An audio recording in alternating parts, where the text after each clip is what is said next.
Greetings and salutations. Thank you for joining us. My name's Johnny Nato, and you are at Embrace Your Storm again. And we've got another exciting episode for you as always.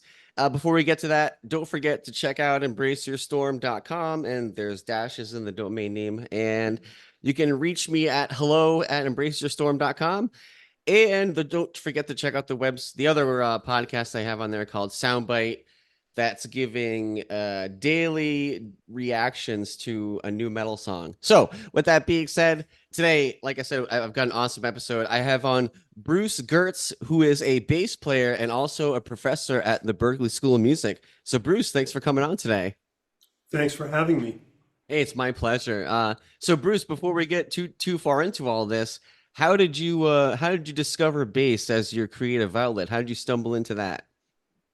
Well, in the 60s, I saw the Beatles on the Ed Sullivan Show. Well, I guess that'll do it. It's a common theme. You know, a lot of Yeah. musicians especially guys in my age and my era, started out the same way. Saw the Beatles, and anyway, I saw the Beatles. I wanted to be like George Harrison, play guitar, and I started taking guitar lessons.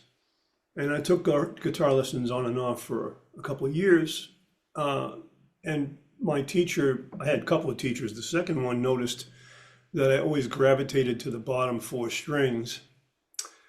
And he said, maybe you're more interested in being a bass player, That's funny. Yeah, and it turned out that I actually would listen to my parents' radio.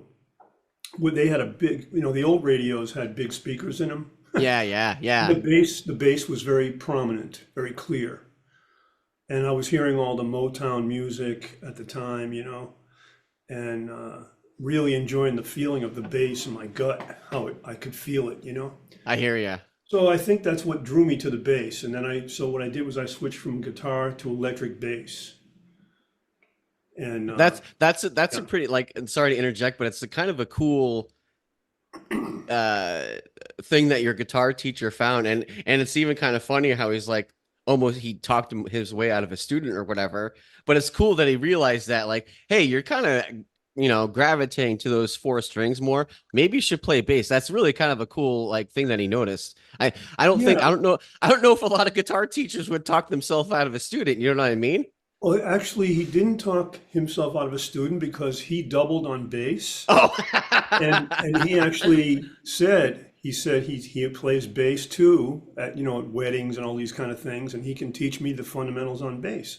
That's cool. So he certainly did, and it was a kind of a discussion about me liking the bass. It wasn't him just discovering it. It was like kind of we agreed together that I see. Okay. Okay. But yeah,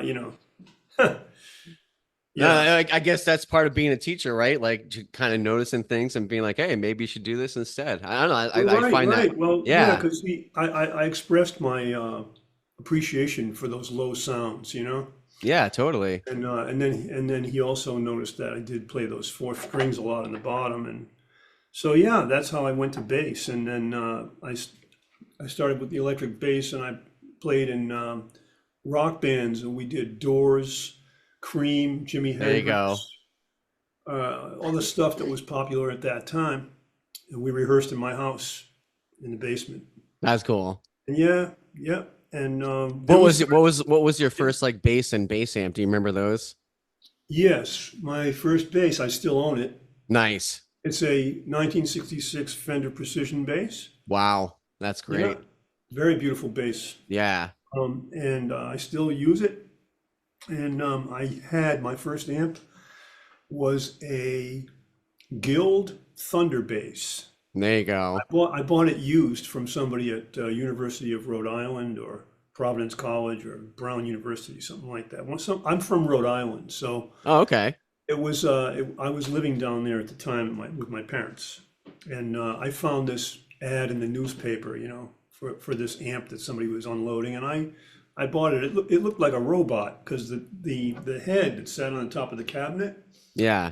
had like a metal U-shaped frame that bolted to the top of the cabinet, and when Wow. when you carried it, you flipped it over and used that as a handle. But so it looked like a robotic kind of head Yeah, on top yeah. of the box, and the speaker Yeah. had a couple of 12-inch speakers in the cabinet. And it was pretty heavy duty. I mean, it had some weight to it, you know? No, absolutely. Would it have like two 15-inch like speakers in it or No, whatever? it had two, I think it had 12-inch speakers, Okay, yeah. but later I got into the big Ampeg with the 215s and Yeah, yeah. eventually the giant Ampegs and, oh yeah, you know. So what was it like? So like what was it about? I mean, can you put your finger on like what was it like about the bass guitar? I mean, I think you kind of were like you could kind of feel it when you're playing it and stuff. Like, was Yeah. that kind of the attraction to it? Like not only hearing it, but maybe being able to kind of feel it in your bones as you're playing. Yeah, like the rhythm, you know? Yeah, yeah. I feel a strong sense of rhythm from the bass. You know, it's kind of a pulse, Absolutely. Yeah. and it's got this warm, fat sound, and it's a pulsy sound, and I just love that. So it sounds like you're into like rock bands and stuff at Well, first. Like, yeah, I was. yeah. We because of the Jimi Hendrix and also Cream and other groups were playing a lot of blues, you know, Yeah. and James Brown. A lot of his tunes are blues forms. We got into blues, and we added some horn players to the band, uh, and we ended up like kind of like a BB King slash Chicago Blood, Sweat, Tears, Okay. you know, Buddy Guy, you know, blues and the popular rock at the time. Yeah, yeah. And we had vocals, we had horns, and it was turned into a seven-piece band. And the horn players, you know, they were all listening to Charlie Parker and John Coltrane and all this stuff. And so one of the guys just told me, he said, I have to start checking out these bass players who are jazz bass players, you know, Ray Brown, Ron Carter, Charles Mingus, Mm, all mm. those famous jazz bass players. And so I did start listening to them, and I started copying ideas from them by ear on my bass guitar. Hmm. Yeah, so then I desired to go study and play the big bass because that's what the sound was, you know. Yeah, yeah. It wasn't really the sound of the bass guitar anymore with the jazz. So then I picked up the upright bass and I went to Berklee and studied with John Neves, who was a great jazz bass player in Boston. Man. So Yeah. so what year did you go to Berkeley then? When did you Uh, decide like, oh, I gotta do this? you know, my parents, particularly my dad, didn't think music was going to be a lucrative career for me because his father was a violinist and he struggled, you know, to make Mm, money. mm, mm. So he thought I should go into engineering or something like he was doing, you know. Yeah, But he yeah, didn't. They didn't want me to go to music school. I mean, my mother didn't care. She wanted me to be happy, you know. yeah. But so I went to another school in New Hampshire called New England College, and I majored in geology for 1 year. There was another thing I liked, you know, rocks and fossils and all that kind of stuff. Yeah. And so, well, first thing I did was find a drummer, a guitar player, and a harmonica player and a singer, start a blues band, and the next thing I know, I'm playing all these parties and all this stuff, and I wasn't doing a lot of studying. So yeah, yeah, but it was 1971 at the time, and I was being drafted in the army, which I ended up getting out of for allergies. Okay. But a lot of people were, you know, heading to Vietnam at that time. Yeah, yeah. And so once I got out of that, which took a while because I kept passing the physicals and I was number three in the lottery, naturally my number got called pretty fast, you know. Absolutely. Once I got through with that, I told my parents I need to go to music school and pursue that because that's what I really want. That's my passion. And so I went to Berkeley. That's cool. And so like what did you end up like take like did you took bass classes obviously, but like what else did you take while you're there? I majored in composition and arranging. Okay, okay. I really like the idea of writing my own music. I hear you. So when they Yeah. go with that, they teach you how to like modulate and stuff like that, and how to resolve seventh chords and all crazy stuff like that, right? Oh yeah, all the theory of composition and arranging, and even modern composition. Well, at the time it was 20th century composition involving 12 tone. You know, all the chromatic notes in the scale, Mm, and all mm. the different. kind of harmonic possibilities within that, which is pretty massive. That's Yeah, interesting. yeah, I took big band arranging, small band arranging, uh, composition, had to write some classical stuff, string quartets, and all this kind of stuff. But now I mostly write for my own group, which has primarily been a quintet with tenor sax and trumpet. Um, and before I had guitar, sax, piano, bass, and drums. Okay. Sometimes I still use that, but I prefer the two horns because I like to write harmony. Yeah. That's cool. That's really cool. So like, so you graduate Berkeley. Yep. What do you end up doing then? Like, do you try Well, to I start another actually, band or like? well, I was in a lot of bands at the time, because there weren't enough bass players. There still isn't. I know that there's always a need for bass players. And So drummers. yeah, and one of my teachers was Gary Burton, the vibes player, and he always had me play in his class, and he told me, he said, "You're always going to work because you're a bass player. That's funny. There's bass players always work." So Yeah. I've always had lots of work, and what happened was, in my senior year at Berkeley, my boss, who I'd become friendly with at the time, Richard Appleman, they needed people to teach some little bass classes, and they hired me part time to do that in my senior year. So I did that for a year, and then the next year they asked me if I wanted to do it full time, and I saw the money, and it wasn't great. I mean, compared to what they pay now, it was like really bad. Yeah, But yeah. I thought it was a good opportunity to have that job, uh, and I took it, continuing my performances. And actually, at the time, I was making more money playing than I was teaching. No kidding. That's funny. That did change, though. Yeah, I believe it. Yeah. Gig money never went up. Yeah, right. And however, the teaching money did go up, and their benefits were added, and all that kind of stuff. So Yeah, yeah. it's been a positive, and also teaching, you have to have your instrument in your hands every day to Absolutely. show people and so it just helps you get better yourself too. Yeah, what's that saying? Like if you want to learn something, teach it. That's a good You know, saying. Yeah, like sure. Yeah, because it forces you, to really have to know your stuff. exactly. Yeah, no, totally. Like, Yeah. so like, what's it like being a teacher? And like, I mean, you kind of said this before. You must have taught 10,000 kids or whatever. Like, what's that like? To kind of have an effect on them in that way, and to encourage them, to Right. kind of play an instrument or to be creative. That must be kind of a fun thing to be doing on a Yeah. daily Well, basis. they already have the desire to play the instrument, and that's why they came to school, or they Mm, mm. took lessons with me outside of school or preparing for college. So they already had that desire to want to play, and I just look for ways to stimulate their their interest in Mm. directions that they find enjoyable. Like some people want to play punk music, and some people want to play funk music, and some people want Yeah. to play soul music and pop music, and I can play all those different things, but I'm primarily a jazz player, and people realize that if you can play jazz and you can play it pretty well, you can pretty much play any other style. Yeah, exactly. You just have to change your rhythmic approach. Yeah. You know?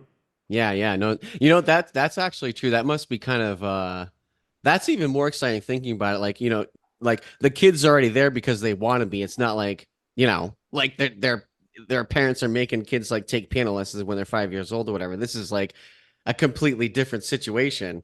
So Right. I I, Yeah, I you're not like being, I yeah. also I also like how you said that you got to find that thing to that like energizes them. Like, so, like you said, maybe a kid likes punk. So you have to find a way to be like, oh yeah, you ever hear this, punk bass, like you get like, because if you don't find them where they're at to make it interesting to learn, they're gonna check out. Oh yeah, I've had people come in, first thing they say is I hate jazz.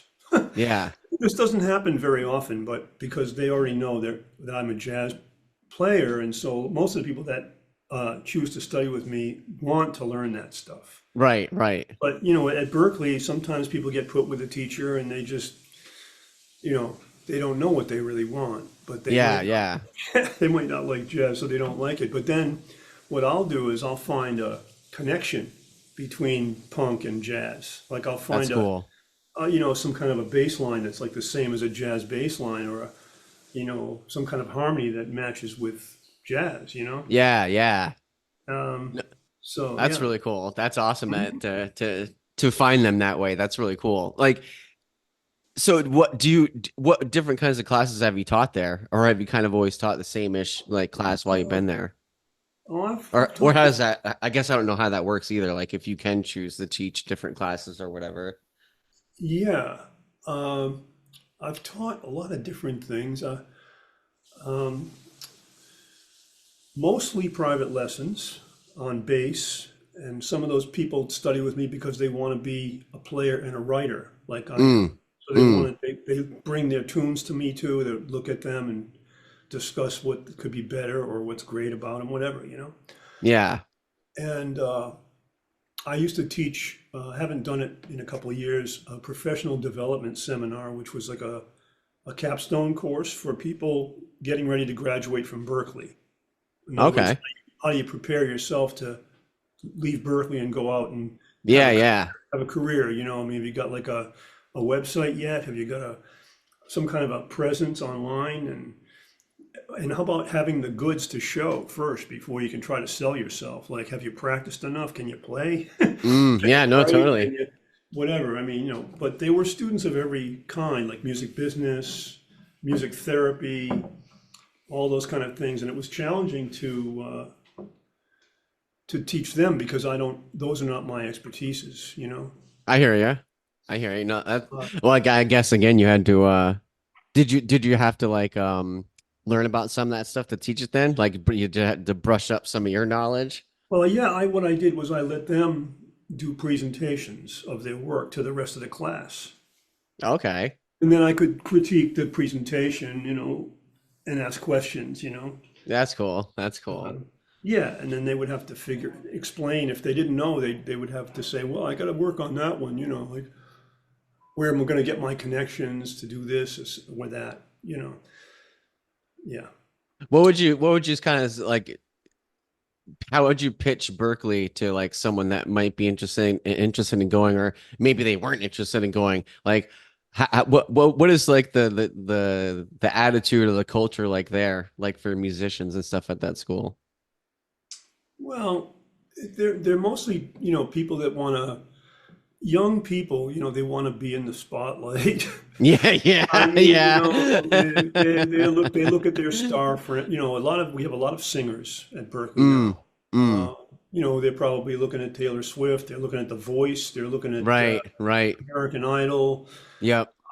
America's Got Talent, all those shows, and they want to be on there. It's like they've been watching it at home, Do and do before they students go say to, that? Will students say I want to be on American Idol? That's why I'm here. they don't have to say it. I mean, it's kind of obvious that that with all that all that stuff, you see it all the time. Yeah, I mean, these yeah, kids are yeah. inspired. My older daughter used to watch Fashion Runway, and Okay, then yep. she ended up going into fashion. That's funny. Yeah, she That's was very funny. inspired by it. She learned how to sew from her mother, and then you know got That's into funny. it. So see, even you have creativity kind of getting passed down through even through your kids, like even though Oh they're my, not. yeah, totally. My younger Yeah. daughter, she's also teaching at Berkeley. No, no kidding. Yeah, she's That been that's teaching. cool. She got a job 2 years ago teaching at Berkeley. Wow. What does she? So what does she teach? She's just like a singer-songwriter. She That's plays cool. piano. She teaches arranging and ensemble. Wow. That do you guys like driving to work at the same time? We don't. She doesn't live at home. She There lives in you an apartment. I go. think she rides her bike most of the time. That's cool. Yeah, That must be fun. yeah. That's so cool. That is really cool. Like Yeah, so are there she's very like good. Yeah. are there like kind of like major I went to Berkeley once when I was with this is like probably 30 years ago. Uh-huh. I was with my girlfriend from high school. I was actually I think I was still in high school and she was too, Hmm. but her brother went to Berkeley. He went to like to for like recording and Oh yeah. like studio engineering and stuff like that. Sure. Yeah. Yeah. And we went there, and even though I'm blind, my girlfriend was telling me it's kind of, funny you were talking about, some guys might not want to play jazz or whatever. Yeah. Her brother's roommate, as he was like walking out of the room and we were starting to go into the room, my girlfriend was like, "Oh my God, my brother's roommate has a Cannibal Corpse t-shirt on." And I was like, "What?" I was like, "Are you serious?" And she was like, "Yeah." I was like, "That's crazy." Yeah, that's a metal group, right? Yeah. Yeah, exactly, Yeah. exactly. Yeah. Yeah. Yeah. Yeah. There's a lot of people into metal at Berklee too now. Yeah. Yeah, no, that's so cool. Like my a story about my girlfriend's brother. He graduated from there, Yeah. moves down to Nashville, gets a job at this studio, and Hmm. I was talking to him like, I was like, "Oh, so is it cool? Like, how is it, man? It must be so neat being in like this awesome, Yeah. Nashville, studio, right?" He's like, "Yeah." He's like, "Yeah, I guess we recorded this girl." He's like, "You ever hear of someone called Leanne Ryan?" Uh-huh. And I was like, "Yeah, dude, you haven't heard of her?" Hmm. And he was just because he was so not in the country, but it was Yeah. funny. Yeah. But Yeah. But that's the country capital, isn't it? oh Yeah. no, absolutely. But he told me about some of his classes. It was pretty cool. He'd be like, one class was like, they wanted you to recreate sort of like the tonal quality to like the song Purple Haze. So like you Oh, had to like, get the drums and the guitar and bass and stuff to match kind of like the recording. Like that's pretty cool to like learn yeah. techniques like It's that, very cool. Yeah, Right. Wow. that's really cool. But um were there any like favorite classes that you've taught, or like is there anything like kind of sticks out in your mind like being a teacher that was cool that happened while being at Berklee? Well, I I had a great experience, and my teachers were all like kind of first generation Berkeley teachers, because Mm, mm. the school opened in 45, Okay. and these guys were probably, maybe they were students there at that time, but they were all professors. I don't know if they all went to Berkeley or not, but they were all really great teachers. Some, pretty well-known people. You might not know of them because of jazz circles, but Herb Pomeroy taught like writing classes, and he was a trumpet player who Mm. actually played with Charlie Parker, and he was friends with Duke Ellington, Hmm. uh, and he was a brilliant writer for big band, and he had 2-year waiting list to take his class. Wow. Yeah, yeah. And Wow. Gary Burton, multi-Grammy winning vibraphonist, who did duets and stuff with Chick Corea. That's cool. And he had his own bands, which I actually got to play tour with him and record with him, which was really With nice. Chick Corea?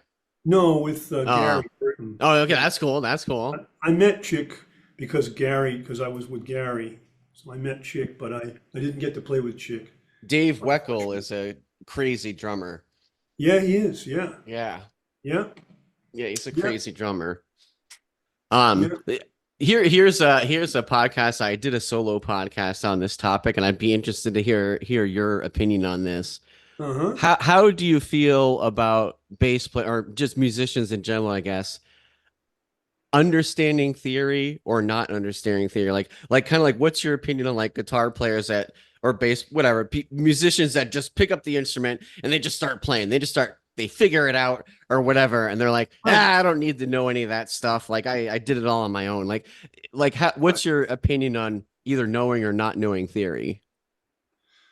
okay. Well, there's a guy who I'm friends with who's also a kind of a guest professor at Berkeley named Victor Wooten. Oh yeah. And so you've heard of Victor, right? Oh yeah, he's Well, ridiculous. well, he's one of those people who could play incredibly well without knowing, What he was theory. doing. Right. However, he's also a very smart guy, and as he's been playing for many years now, he's been learning theory as he goes along, and he's actually getting pretty knowledgeable, about it. But yeah, he's one of those natural guys. He was born into a band. He tells that story, because his brothers are all musicians, and he was the youngest. and So, basically they, and it looks like they needed a bass player. yeah, exactly. So he's a natural, there are Yeah. people that are naturals. Yeah, I he's totally one of them. Like Yeah, absolutely. Like he's yeah, someone where he could lay down like a track and then someone could break it down and be like, yeah, he just like a modulated from this, this key signature to this one and he just, like he's in this mode like he probably does crazy stuff without even realizing it. right. I think well, he's much more aware now of, the theory behind what he's doing, you know? Because my argument, here's my argument. It's like you don't have to know it, right? I mean, obviously people play every day without knowing it, right? But my Yes. my my point is you might not know it and you might be able to get all this far this way and everything, but theory is this like musical language that's been given to us to explain and how all this stuff works. So why would you want not want to know the language to speak of the thing that you're doing? You know what I Right. mean? Yeah. Like the example I give too is like if I'm jamming with people, do I want to hear, oh, put your first finger on the sixth string on the second fret, your third fret? No, I want to hear play a G major chord. You know what I'm saying? Like Of that course. makes everything playing so much easier than being like, telling you where to put every finger. You know what I mean? Like that's Right. where like benefits of knowing, your theory is or even your notes comes into play, you know? Right. Well, I can pipe in on this as a teacher and how I talk to my students who ask me that question, like do I really need to know this? Mm, I can mm, do X, Y, Z. Do I really need to know this? So I said, well, can you do N? Can you do M? Whatever, and exactly. they cannot do that, but that doesn't mean that they couldn't figure it out. But here's the thing. I say, well, I was at a point in my learning where I didn't feel I was the quickest at just picking things up immediately. And I felt like I needed all the help I could get. And when I was a student of writing, I realized, okay, so I'm learning to write music, I'm learning to read music, I'm learning theory, and I can use those things to help me better myself as a player. Mm. Otherwise I might not learn all that language under my fingers Yeah. just by playing, Yeah, no, searching for it. exactly. I see students searching all the time for notes. Well, that's the thing. If you can hear something, here's my argument too. If you can hear it in your head, where a lot of musicians, will say, "Oh, I hear this song in my head. I got to get it out. Write it down, get it out, or whatever." Hmm. If you can hear it in your head and you don't know how to explain in your head what you're hearing or how, like that's where theory works. Like in your head, if you figure out, like, oh, I know this is a G note or whatever, and that's a perfect fifth away. Well, I know that's a D. Like you can Yeah, figure things out in your head that way instead of like knocking your head against the wall, being like, "Where's that note? How do what's the next chord? How should I get to the next thing? I don't know where I'm going now." yeah, Like right. that's where theory comes into play to give you the roadmap to get you to where you want to go. That's great. And also, Yeah. I always tell people to sing what they want to play and what they Mm, hear, mm, and then find it on the bass. mm. And that way, they actually know they're singing it first, and it's not just some finger pattern. It's actually a melodic line or a bass line, That's and interesting. sing it and then play it. And Hmm. that's how you become able to know where all your notes are on your bass, and actually feel like you're singing on the bass. Yeah, absolutely. And No, not just totally. moving your fingers around patterns and stuff. That's actually a pretty good way to approach that. I never thought of doing it that way. Yeah, Um, right. well, I guess this will lead into well, being able to read music and understand theory and everything. We were talking before the podcast, and you were saying you have like 100 songs or something like that kind of archived. You're waiting to like start recording them and stuff. Yeah, Because I asked you, I was like, what do you I know. I was like, you have it all written down like sheet music, and you're like, yeah. Like that's the best way right there of how to archive your music. Cause I guarantee you, people listening right now, at least 50% of them, if not way more, grab their phone and they're like, oh, let me record this real quick, like on their guitar, maybe they'll hum it into their phone or whatever. But like right. that's an interesting way of doing it. But like I think your way, like, which people might be like, oh, that's old school. They might frown upon it or whatever. But like, if you can literally write it down in sheet music, now it's just always there. Because I've heard people when they record their songs sometimes like, oh crap, what was I doing there? Yeah. I can't figure out what I was just. How did I do that? You know. And so Right. if you write it down, there's none of that. You have everything right there. So I find that fascinating that you Right. have But it that you have it done that way.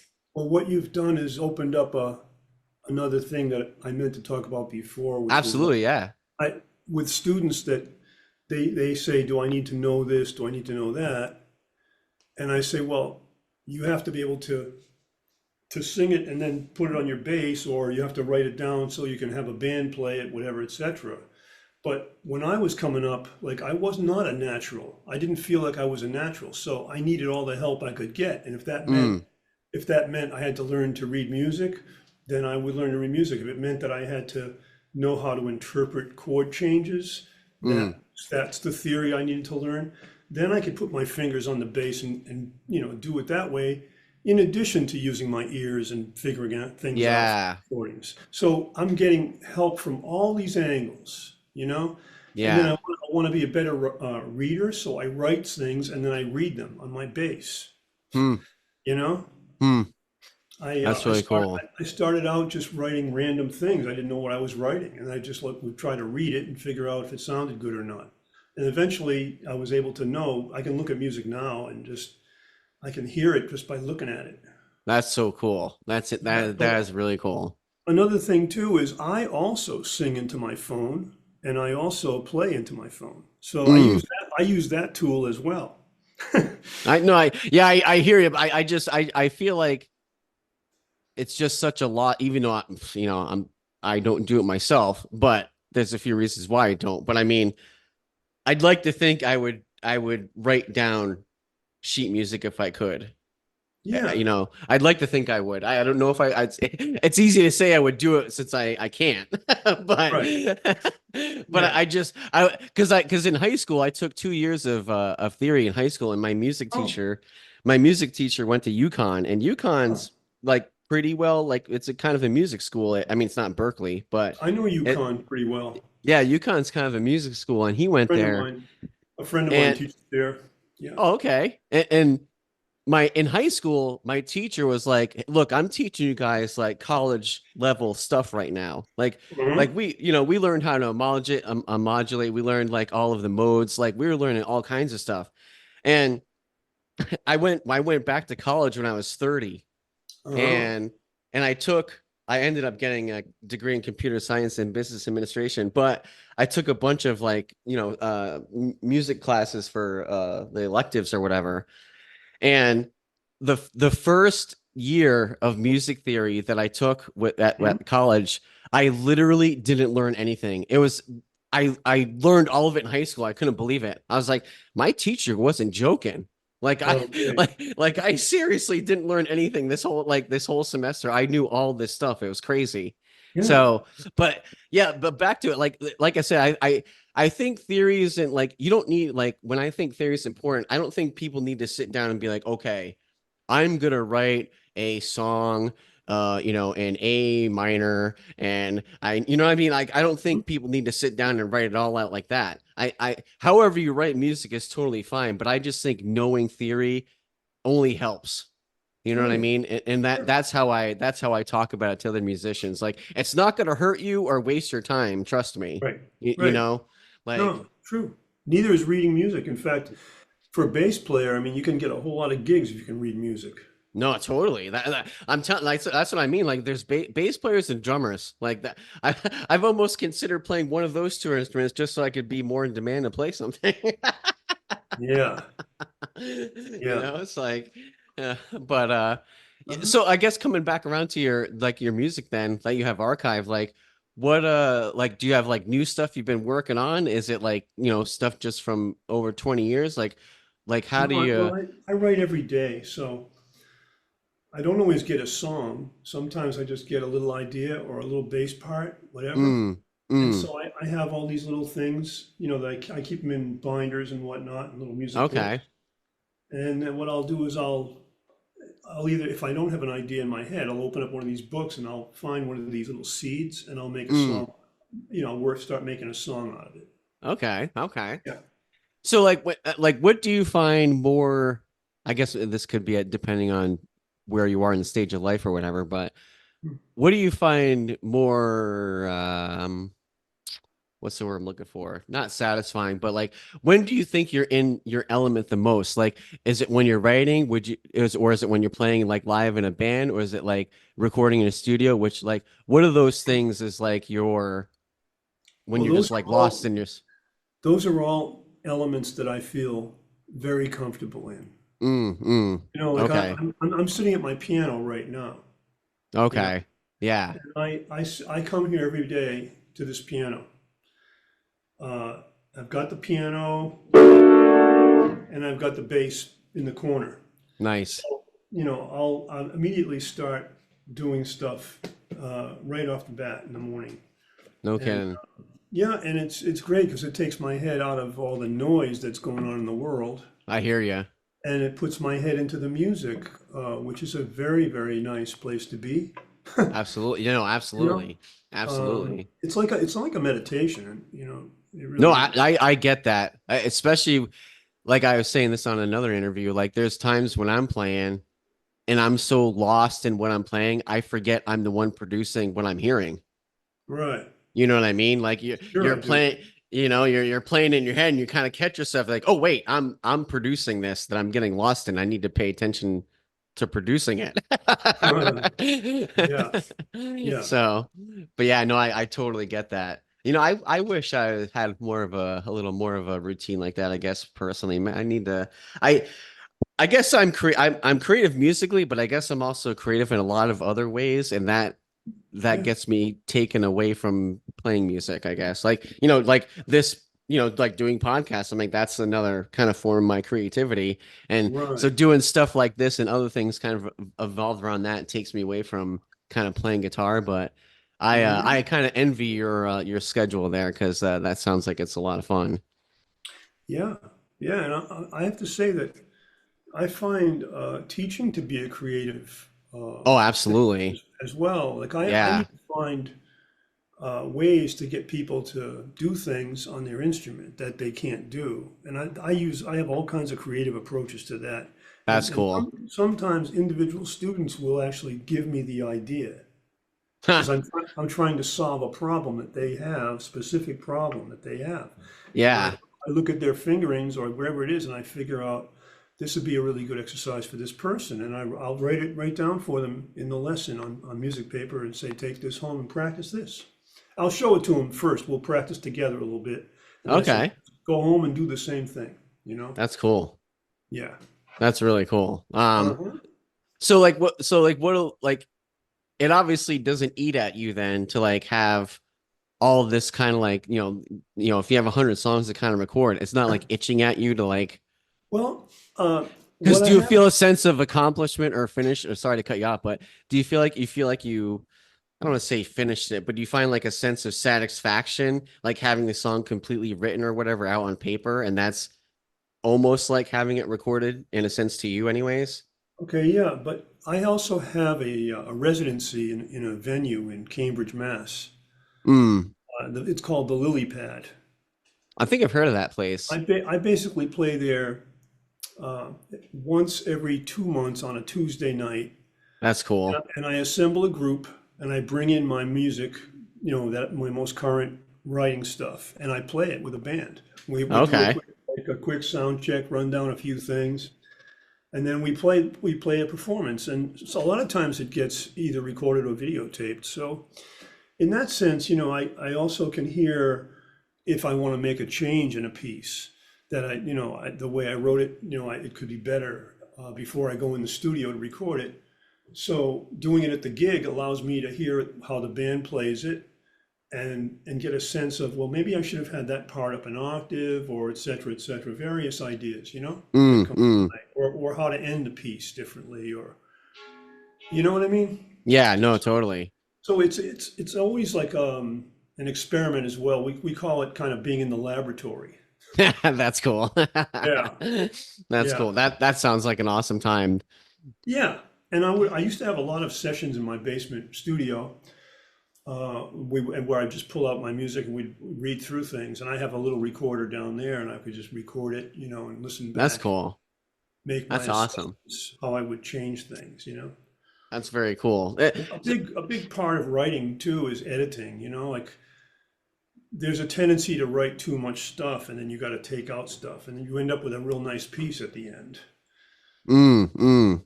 Yeah, Yeah. it's not like everyone writes down something perfectly the first time. It's always Right.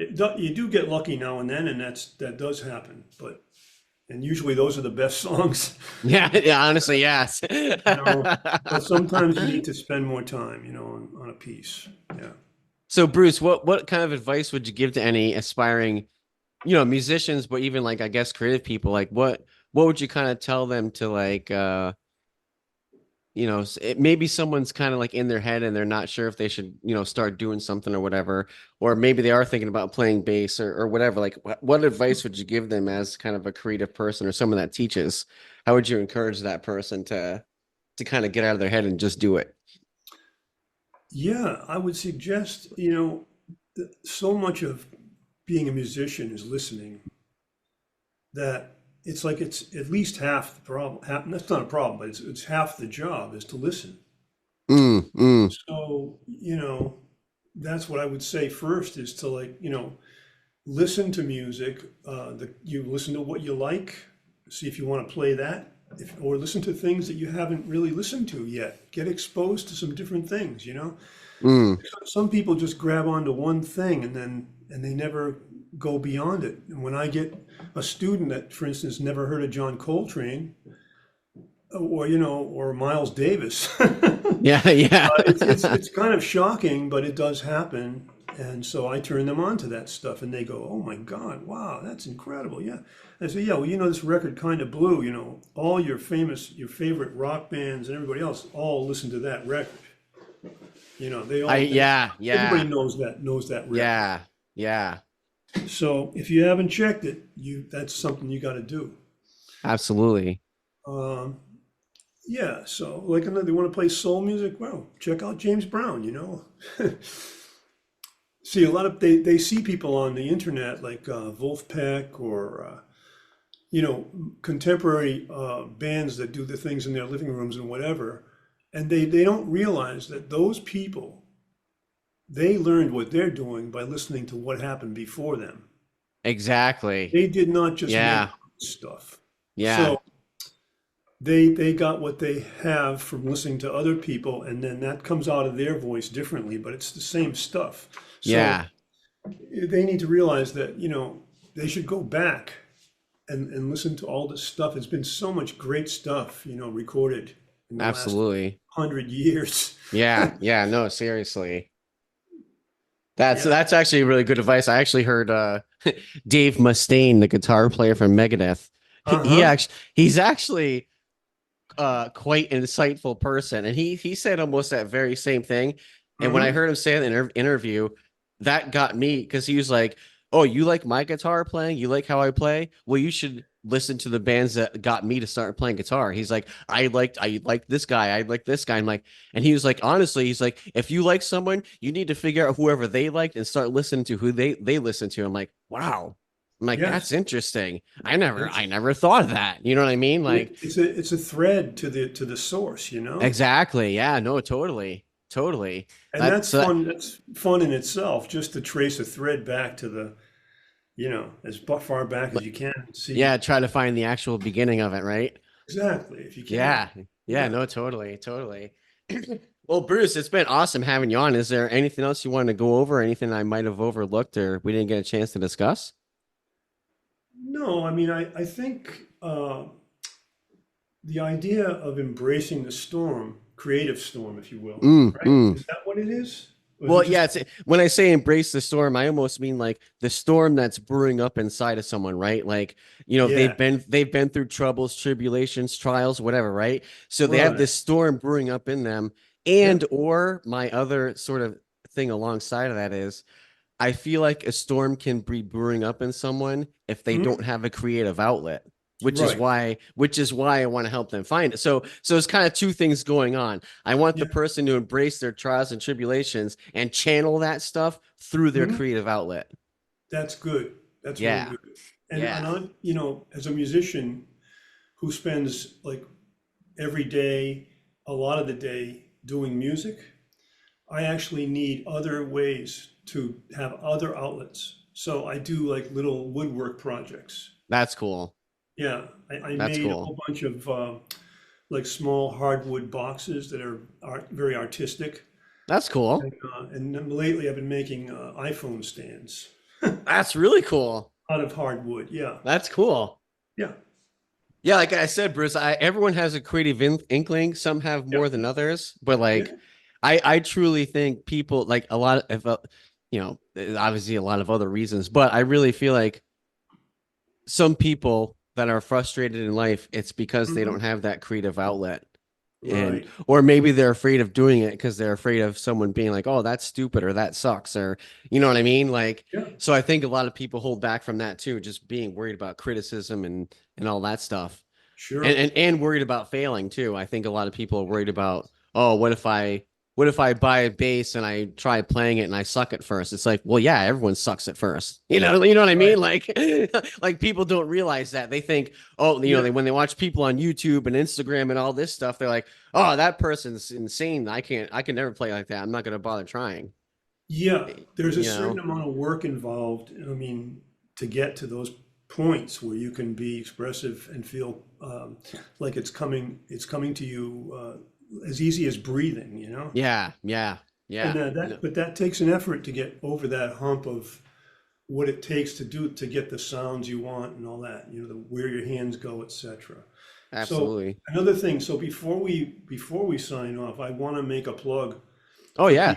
people to visit my website, brucegertz.com, and also to if they happen to be in the area of Boston, I'm going to be at the Lily Pad August 27th, and I've got a great band, great quintet. Awesome. And I also want to give my daughter a plug, Eva Gertz, Evagertz. She's fantastic. She's got a good presence online. She's a singer-songwriter. Her music's beautiful. That's awesome. I have a daughter named Ava, so that's funny. Oh, yeah, there you go. That's cool. One letter off. Yeah, how old is your daughter? She's 16. Oh, Yeah. mine's 31. Yeah, that's fun. But yeah, she's not musical, but she's definitely like creative. She's into like clothes design and stuff like that. So Yeah, that's what it's my pretty older cool. daughter's into. Yeah. Yeah. So Yeah. yeah, and your last name, Bruce, spell out Gertz just so people know it. Gertz. Yeah, so it ends with a Z, people, not S like you might think. So Right. um but yeah, Bruce, it's been awesome having you on and Thank you. yeah, it's been great. And thanks so much for your time. I really appreciate it. Not a problem. I've been Lo- enjoying having this discussion. Yeah, I'd love to have you back on another time at some, if you ever have anything else you want to talk about or discuss or Sure. what are, this is a topic I'll throw out there that I'd love to talk about. And I don't know if you're like knowledgeable, your knowledge is too deep or whatever, but I'd love to talk to someone about like music therapy, Oh, like yeah. the effects of that. Like I don't know much about it. I mean, Right. I know a little bit, but like I'd love to talk to someone about that. And I don't know if you have any expertise in that area Well, or whatever, like I but do have, I do have the experience of performing at nursing homes. oh, that's interesting. Okay. And what I've noticed is like people in nursing homes, like they'll be in units like where they, an Alzheimer unit or dementia units and Yeah. whatever. And they may not say a word or do anything just but sit in a chair. But when you play a song and it stimulates something that a memory or something to them, Yep. Yep. oh man, I've seen 90-something-year-old guys get up and start dancing. I've seen other people sing along. I've seen people get like they just wake up from Yeah. like this thing. Yeah. There's this, I can't remember the exact, I think it's called the music on your brain or something like that. I've read tons Mhm. of books. I read Um, that book. and one of them, I think this might have been the book where it said there are these 5 points in your brain, and I can't remember these 5 points, but the point of this is music is the only thing that touches all 5 points of your brain. That's right. And I was like, that is so interesting. And so like like you said, a guy could hear a song that's 96. When that music in it that's lodged in his brain hits that point in his brain, it just triggers all those memories and everything. And Yep, like music is so powerful. It's just so crazy what it can do to people. I know. So I'm gonna go off on another tangent, but No, it's cool. I'd love to have you back on though and talk more about that, or if you have, or if you had anyone else you'd want to like bring on and have like a table discussion or You know, something, that'd be really cool. there's a friend of mine who teaches music therapy. He's also a great singer, great sax player, and a very nice guy. His name is Stan Strickland. That name's kind of familiar for some reason. Yeah, he's got a name, Yeah. and he has a website and all that too. And his name is Stan, and his last name is Strickland, Strickland. Mm, mm. Mm-hmm. Yeah, So definitely you have to. can check him out. Yeah. He might be able to talk about music therapy more. He's teaching that at school. Yeah, that'd be awesome. But yeah, again, Bruce, I don't, again, I want to go off on another side tangent or whatever, but I greatly appreciate your time, and I wish you well in all your endeavors. And don't forget, he'll be at the Lily Pad August 27th, brucegertz.com, and you can check out evagertz.com too. Yeah, I'll put links in the show notes to the websites and stuff too. great, great. So awesome, Bruce. Thanks so much for your time. You have any final words for the audience? Um, keep singing and swinging. There you go. That's the best way to do it. And everyone, thank you for listening. Thank you for downloading. We'll see you next time. Embrace your storm. See ya. Okay, thank you. Bye.